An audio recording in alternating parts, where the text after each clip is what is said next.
Right Honorable Speaker, honorable members, in the last 2 weeks, honorable members raised a couple of insecurity issues.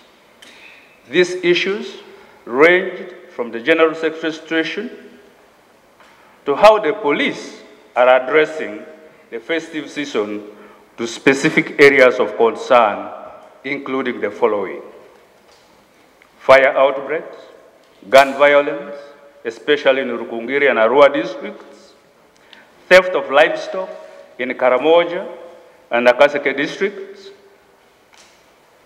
These were the issues that were raised in the past sittings of this August House. The role of the police in land evictions was also raised, as well as the issue of pastoralists in West Nile and stopping concerts to be held by Honorable Chagulanyi Robert Sentamu. Honorable Speaker and members, the security situation in the country is generally calm. Our security agencies are jointly doing a good job, keeping us safe and secure day and night.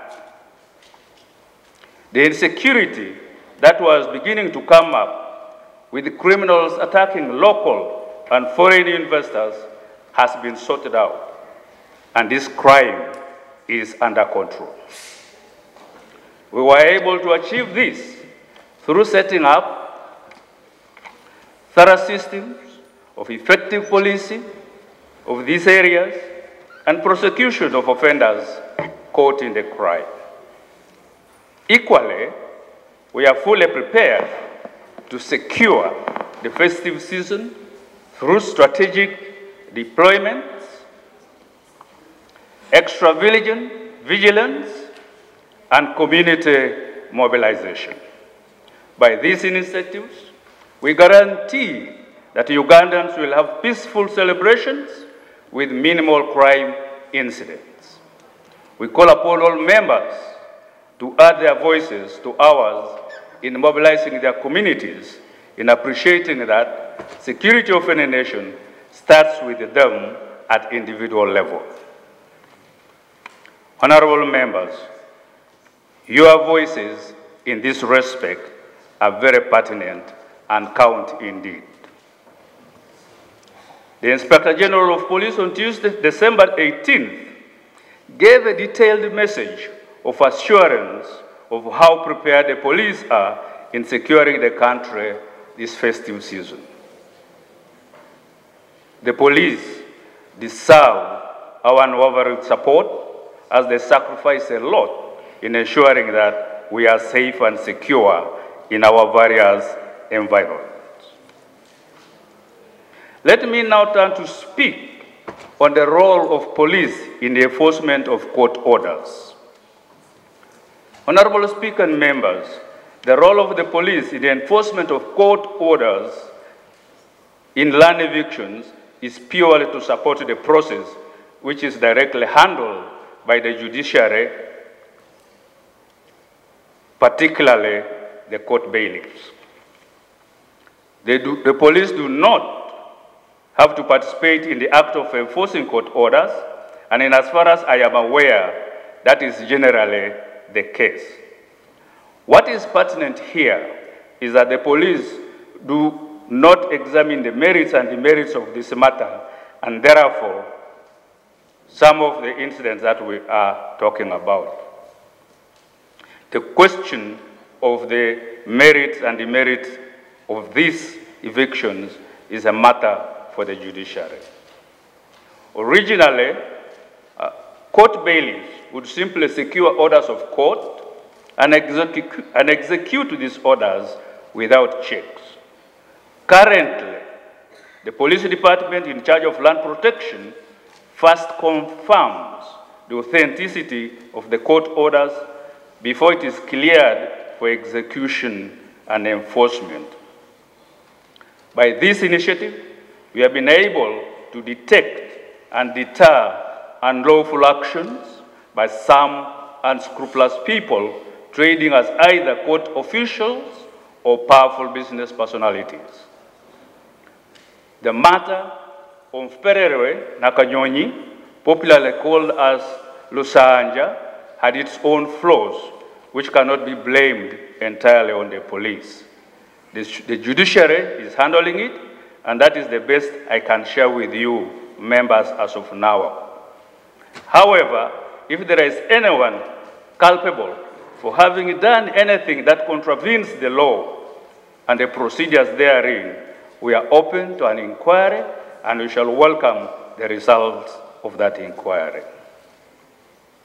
The question of livestock in Karamoja and Nakaseke districts.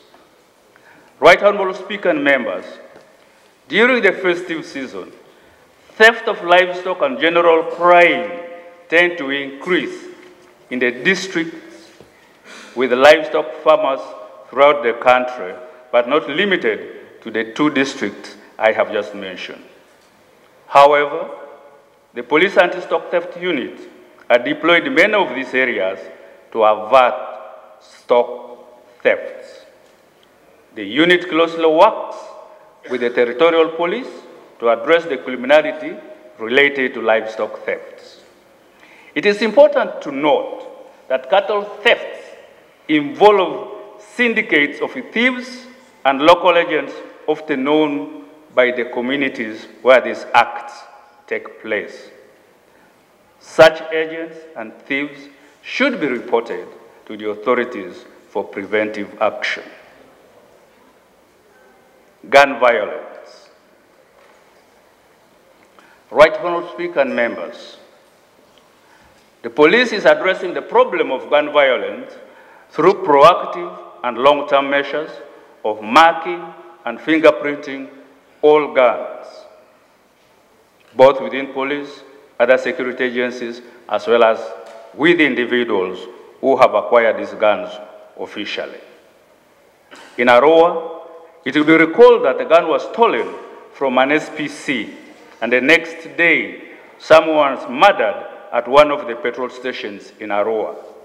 The suspicion was that it is the same gun that had been stolen that was used in the murder. The good news, however, is that on the 19th of December, this gun was recovered through cooperation between the police and the community. Police and sister agencies are doing all it takes to secure the country. Fire outbreaks. I have attached a list of fire outbreaks across the country in the last 12 months and the actions that have been taken by police in relation to these fire outbreaks. As indicated in this attachment, only 9 cases of the fire outbreaks have been identified as arson, and these are being handled as criminal cases. However, it is important to note that the police are very incapacitated in handling fire outbreaks because of lack of adequate firefighting equipment. At the bottom of page 4 of my statement, I've indicated the equipment available in the various areas in the country as opposed to what is required to handle this problem. It is important to note that the Fire Directorate operates 44 stations throughout the country. We need additional 40 fire trucks as a minimum to cover the whole country so as to be able to use our Department 599, which is trained to handle these problems.